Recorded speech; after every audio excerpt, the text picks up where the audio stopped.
Si je reviens à l'une de tes questions, Sébastien, ou la dernière question, qu'est-ce qui fait qu'on choisit une lutte? Il y a un autre élément là, dont on n'a pas parlé maintenant, là, qui jusqu'à maintenant, qui est l'indignation, à mon avis. L'indignation, c'est un drapeau qui se lève. Moi, je me souviens la première fois, dans les années début 80, la première fois que c'était sur la rue du Roi, j'étais en auto, au coin de du Roi, et ça devait être Dorchester ou bien de la Couronne, je ne me souviens pas, mais l'une des deux. J'étais sur la lumière rouge, j'attendais ma lumière verte, et là, tout à coup, je vois quelqu'un qui se met à fouiller dans la poubelle sur le coin de la rue. Puis qui fouille, qui regarde, et il sort quelque chose et il le mange. Ah, mon Dieu! J'avais jamais vu ça de ma vie. C'était la première fois à Québec que je voyais ça. Et là, ça m'a comme coupé les jambes. Je me dis, mais dans quelle société on est rendu? C'est incroyable. C'est comme quand, en Bosnie, il y a eu le nettoyage ethnique. J'étais plus capable d'écouter la télévision, d'écouter les nouvelles, de lire les journaux, parce que ça m'atteignait trop. Et ce qui se passe présentement sur la bande de Gaza, c'est la même chose. Sauf que maintenant, le réflexe que j'ai eu par rapport à la bande de Gaza, il y a un an, là, sur ma page Facebook, j'ai lancé un message, j'ai dit, bon, ben moi, là, ça m'atteint tellement ce qui se passe à Gaza que si je me sens tellement impuissant, je ne peux rien faire pour régler ça, mais au moins, je vais éviter que cette impuissance-là me conduise dans l'indifférence. Et là, pour ça, j'ai lancé le message. À tous les samedis, à midi, je vais me placer devant le Parlement de Québec, qui, lui, ne dit rien par rapport à Gaza, mais qui n'a pas de pouvoir non plus, mais qui ne dit rien quand même. Et pendant 1 heure, je vais rester debout pour que le fait d'être debout, mon corps me rappelle que je dois rester aussi debout avec ma conviction. Et là, on est quelques amis depuis, pas beaucoup, hein, on est 5, 6, une quinzaine au total, mais samedi dernier, on était 2. Tu sais, mais à tous les samedis, de midi à 13h, on fait 1 heure de piquetage avec l'autorisation de l'Assemblée nationale, hein, la garde. Ah oui. Ça prend un permis, même si on est seulement 2 ou 3. Tous les papiers en règle. Mais tout ça, puis on a une petite affiche qu'on met à terre. Parfois, les gens regardent, nous posent des questions, ça nous permet de discuter. Mais au moins, ça me permet de ne pas tomber dans l'indifférence et de ne pas tomber dans le découragement, parce que c'est décourageant, ce qui se passe là-bas. Quand Trump a dit, on va faire un gros hôtel. Alors... Ça me fait penser, je me suis posé la question de ces derniers temps, est-ce que l'humanité existe? Ma réponse, c'est non. Parce qu'elle est à faire encore. On est à construire l'humanité. C'est pas fait. C'est pas fait. Mais comment vous voyez ça avec comme si on recule dans le temps, comment ça a changé la société à Québec à l'égard de ses besoins, à l'égard des besoins communautaires, sociaux? C'est vrai qu'on voit aujourd'hui souvent une indifférence, et même c'est comme des gens qui sont endurcis, c'est comme un genre de... on haït le fait qu'il y a des sans-abri. Il y a beaucoup d'amertume même, c'est ça, soit en une indifférence, ou des fois des gens qui appuient même ce qui se passe à Gaza. Comme ce qui, je pense, aurait été inimaginable dans les années 90 en Bosnie. Il n'y avait pas ce type de... Oui, on est pour ce type d'action. Est-ce que c'est quelque chose que vous voyez, ce type de changement social? Moi, je ne vois pas vraiment. C'est difficile de changer ces choses-là. On a l'ostracisme facile face à tout ce qui est différent, de ce type-là, surtout la pauvreté. Il y a une phrase épouvantable qui est attribuée à Périclès qui voulait faire passer sur une peuplade en allant à Sparte puis pour écraser cette peuplade-là. On lui dit, c'est pas des Spartiates. Il aurait dit quelque chose comme, rapporté par Thucydide, c'est le lot des faibles de souffrir. C'est le lot des faibles de souffrir. Il y a ça, soudain, personne ne va le dire, là. Il n'y a rien que Périclès qui le dit, là. Mais on ne le dit pas, mais il y a une dureté face aux démunis, face aux gens faibles. On a toujours... On se compare. On est content d'être relativement fort et relativement... alors, on se dit c'est parce qu'on est plus intelligent, on a travaillé plus fort, et tout ça. On se donne toutes sortes d'excuses. Mais donc, il y a une dureté, là. Une dureté qui demeure très forte. C'est en partie pour ça que je m'excuse de passer au revenu de base facilement comme ça. C'est que je suis assez convaincu, moi, c'est que si on avait un revenu de base, premièrement, il n'y aurait pas d'extrême pauvreté, il n'y en aurait pas. Bon, tout simplement, là. Ça serait une éradication de l'extrême pauvreté, mais ça aiderait beaucoup aussi ceux qui sont au milieu, ailleurs, là, des travailleurs pauvres, qui ont l'obligation d'avoir 2 ou 3 emplois pour survivre, là, puis nourrir leurs enfants et tout ça. Mais je me suis convaincu que si on avait un revenu de base, ça ferait une très grande quantité de conversation. Et je pense qu'avec une grande quantité de conversation, là, vraiment communautaire, là, proche, là, c'est ce qui se produit dans les coops. Ça ne va pas toujours bien dans une coop, hein? Des fois, il y a des chicanes effrayantes, là. Mais ça se chicane entre eux, ça arrive à des compromis, c'est un travail social communautaire. Donc, il y aurait plus de ça, selon moi. Pour moi, c'est le grand espoir que je fonde, moi, sur l'idée du revenu de base. Et alors, donc, et puis, il y a le côté, donc, de trouver effrayant ce que tu racontais, Marcel, trouver effrayant l'extrême pauvreté puis l'extrême misère. Ça n'a pas de bon sens qu'on Mais est-ce que ça empire à votre avis, Marcel? Malheureusement, je dois dire qu'il semble présentement que ça empire, au sens où, après la Deuxième Guerre mondiale, là, il n'y avait pas d'assurance chômage, qu'on appelle l'assurance emploi maintenant. Il n'y avait pas de ministère de la Santé, il n'y avait pas de ministère de l'Éducation, il n'y avait pas de mouvement des femmes, et ainsi de suite. Maintenant, ça sent... Je pense que les vrais changements sociaux de fond avancent et reculent. Hein? On fait 2 pas en avant, 3 pas en arrière, et là, on refait peut-être 3, 4 pas en avant. Là, présentement, on semble vivre une sorte de recul par rapport à tous les gains qui ont été obtenus. Par exemple, les queers, toute la question d'identité qu'on pensait, l'avortement, on pensait que c'était... on avançait beaucoup, mais là, avec l'arrivée de Trump, ça permet, dans tous les pays occidentaux, en tout cas, de reculer sur ces points-là. Mais, à mon avis, c'est un recul pour pouvoir avancer plus. Concernant cette idée-là, Marcel, je ne sais pas si vous connaissez un des derniers livres de Piketty, Thomas Piketty, Brève histoire de l'égalité. OK? C'est quelqu'un qui étudie les inégalités. C'est un des spécialistes des inégalités au niveau économique. Et puis, il montre ça, là. Tous les progrès qu'il y a eu, les suffragettes, l'assurance santé, l'assurance chômage. L'assurance chômage à la fin du 19e siècle, qui a commencé à exister à ce moment-là. Puis, et la différence qu'il y a dans les 2 siècles qui ont précédé le 20e siècle, puis le 21e siècle, il y a beaucoup d'avancées constamment. Alors, c'est un livre qui est plutôt positif de ce côté-là. Mais avec justement l'effet que tu dis, Marcel, donc un peu des pas en arrière à l'occasion, des pas en avant et tout ça. Là. Mais de façon générale, ce livre-là est très positif à ce point de vue-là. Il fait voir, attention là, allons pas trop vite en se disant que c'est pas de bon sens.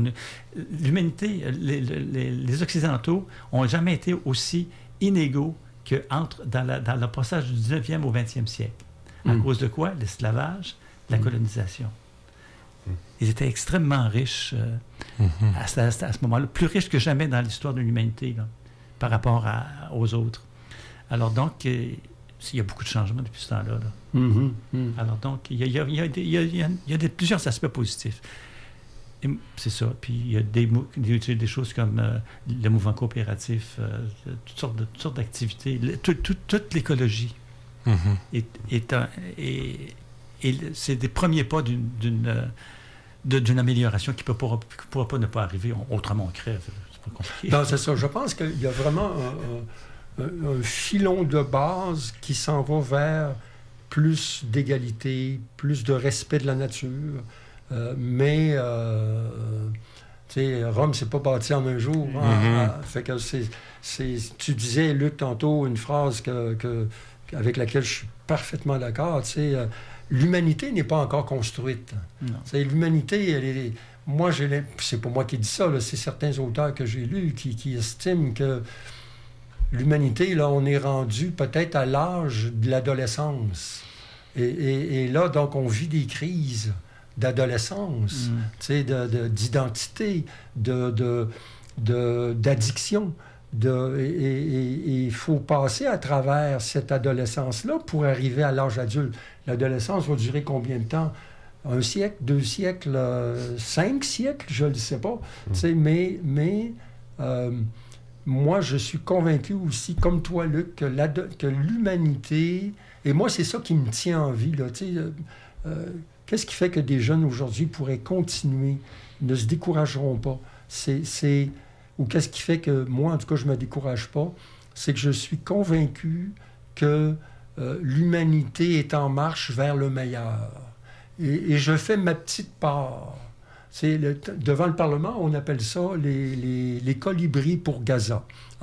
Colibris, pourquoi? Parce que ça vient d'une légende autochtone de BC, de Colombie-Britannique, je crois, qui dit qu'il y a un feu de forêt énorme, immense. Et là, les animaux fuient la forêt, et le colibri, lui, va chercher une goutte d'eau, puis revient et la jette sur le feu, puis il fait ça. Alors, il y a un animal qui arrête, puis il dit « Hey, qu'est-ce que tu fais là? C'est complètement inutile, sinon débile. » Et lui, il dit « Ben, je fais ma part. » Et c'est uniquement ça, au fond, que ce que Luc parle avec le revenu de base, tu fais ta part, moi, je fais la mienne. Mais toutes ces petites parts-là, ça s'additionne. Bien, d'ailleurs, moi, je relis ça depuis dernièrement à l'évolution. Parce que l'évolution, là où on est maintenant, c'est toutes sortes de petites choses accumulées qui fait que nos gènes sont ce qu'ils sont maintenant. Là. Et pour moi, c'est devenu pour moi une idée fondamentale. Alors donc, je me dis justement qu'en faisant les petites choses, là, c'est de l'épigénétique. C'est des changements de notre génétique par des petites choses, par des petites actions, par des petites habitudes, par des... Et puis ça, c'est des choses comme devant le Parlement, les colibris devant le Parlement, c'est absolument génial pour ça. Et puis, donc, on n'a pas assez conscience que on ne peut rien faire contre l'évolution, sauf y participer par des petits moyens. Voilà. J'applaudis. C'est bien dit. En tout cas, bon, c'est ça qui fait qu'on est relativement heureux de voir ce qui se passe, puis de faire le travail. Oui. Et vous savez ce que Elon Musk, le grand Elon Musk, a dit il y a 2 semaines? Il a dit « L'empathie va détruire la société. » Et ça, c'est tout un mouvement de pensée. Il n'est pas le seul à penser ça, là. C'est tout un mouvement très profond de pensée qui est pour le chacun pour soi. Il ne faut surtout pas être sensible à ce que les pauvres vivent. Voilà. Et c'est ce que les esclaves, les nouveaux esclaves, là, vivent là, en Afrique, en Asie. C'est épouvantable. C'est le lot des faibles de souffrir. Oui, exactement. Subliminalement, en dessous de tout ça, là, c'est ça, là, qui crève. C'est pas grave. Alors, on est supérieur, et tout ça. Donc, c'est très malheureux, mais c'est ça. Mais il y a une contrepartie, justement, dans l'empathie de plusieurs. L'empathie veut gagner, selon moi. Oui. Parce que c'est des colibris qui transportent de l'eau. Ouais, mais moi, j'aime mieux l'indignation qu'empathie. Oui, bon, c'est ça. Mais c'est le pile et face de la même chose, plus ou moins. Mais l'histoire que tu racontais tantôt par rapport sur Périclès, ça s'est passé sur l'île de Samos. Et il leur a donné le choix. C'est-à-dire, ou bien, parce qu'on est en guerre contre Sparte, alors, ou bien vous, votre île, là, vous devenez, vous embarquez dans notre armée athénienne, puis vous payez un tribut pour qu'on puisse mener la guerre, ou bien on vous tue. Alors, eux, ils ont dit, on peut-tu prendre 24 heures pour réfléchir? Puis là, ils ont réfléchi, puis là, ils ont répondu, ils ont misé sur le fait que Périclès ne le ferait pas. Alors là, ils ont répondu, tous nos pères, là, 10 générations en arrière, ont toujours vécu ici libres. Nous, on va continuer à vivre libres. Il les a tous tués. Et ça, c'est il y a 2500 ans. Puis aujourd'hui, ça se répète encore. Il y a une histoire semblable pendant les guerres de religion en France, où un général évêque, comme ça se pouvait très bien à ce moment-là, attaquait une ville où il y avait je sais pas, une sorte de christianisme, comment dire... Militaire. En tout cas, non, mais des gens dans une secte chrétienne. Puis là, il a dit, tuez-les tous, c'est Dieu reconnaîtra les siens. C'est ça. Quelle horreur! Oui, mais c'est la même horreur que la phrase de Périclès. Oui. Ça, c'est du mosque absolu aussi. Là. Oui, c'est carrément... Là. Comment répondre? Vous avez déjà répondu à cette question-là, mais j'ai le goût de le reposer. À cette jeunesse qui, des fois, peut se sentir impuissant, puis à s'abattre face à l'indifférence des autres, face à des enjeux qui, pour eux, considèrent importants, comme vous avez parlé de l'écologie tantôt, ou même des inégalités sociales. Moi, j'ai parfaitement confiance qu'ils vont faire comme nous, qu'ils vont complètement prendre... Ils vont trouver leur solution, peut-être? Oui, tout à fait. Il n'y a pas question de faire autrement. Je pense, j'ai confiance complètement en ça. Ce qui arrive, c'est qu'on ne sait pas le reconnaître parce qu'on est dans des cultures différentes, on n'a pas une expérience semblable. Hey, j'ai tapé mes travaux à l'université sur une machine à écrire, moi, là. Ah oui, oui.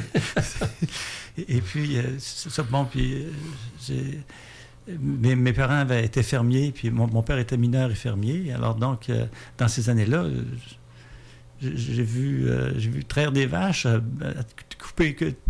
trancher le cou de poule. Alors, on arrive de loin, là. Oui. On arrive de loin. Mais ça va faire des changements de culture extrêmement importants qu'on ne peut pas comprendre vraiment bien, nous, des générations précédentes, mais ils vont s'en occuper. Là. Ils vont s'occuper de survivre, de réussir. En tout cas, j'ai confiance en ça. Mais on pourrait peut-être pas vraiment le voir arriver parce que c'est une culture trop différente. Ça va être... le fait qu'on n'écrit plus à la main, là, quasiment, là, ça va être un changement majeur, ça. Intellectuel et vraiment de l'intelligence, là. Ça laisse des traces, ça. Ah oui, ça va être différent. C'est un changement de culture. C'est extrêmement important. Mais ça, on n'arrête pas de rouler d'un changement de culture à l'autre. Marcel, veux-tu rebondir là-dessus? En fait, je rebondis sur ta question. Les jeunes qui seraient découragés aujourd'hui, quoi leur dire? Surtout pas leur faire la leçon, mais au moins les amener peut-être à être conscients un peu plus de qu'est-ce qui les motive, eux ou elles, dans la vie. Quand ils ressentent une indignation, là, de les inviter à être conscients de cette indignation-là, tout simplement.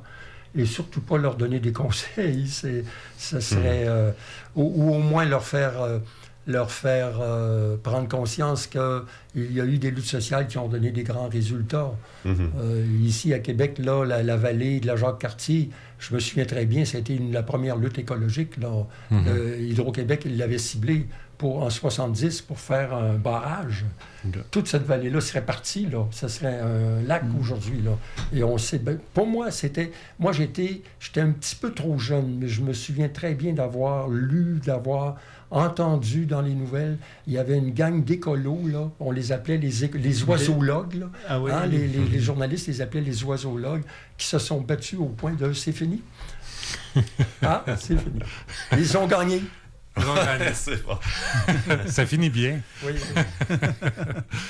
Merci. On termine cette émission d'Entre Ville et Monde. C'était Sébastien et David à l'animation, Marcella à la technique. Merci à nos invités, Marcel Artaud et Luc Gosselin. Merci beaucoup pour votre présence. Merci à vous. J'espère, et merci à vous pour votre écoute. J'espère que vous avez apprécié autant que nous cet échange. Vous pouvez trouver notre balado sur le site de CKIA 88.3. On a un courriel, une page Facebook, une page YouTube. Écrivez-nous, partagez vos commentaires et suggestions et au plaisir de vous revoir.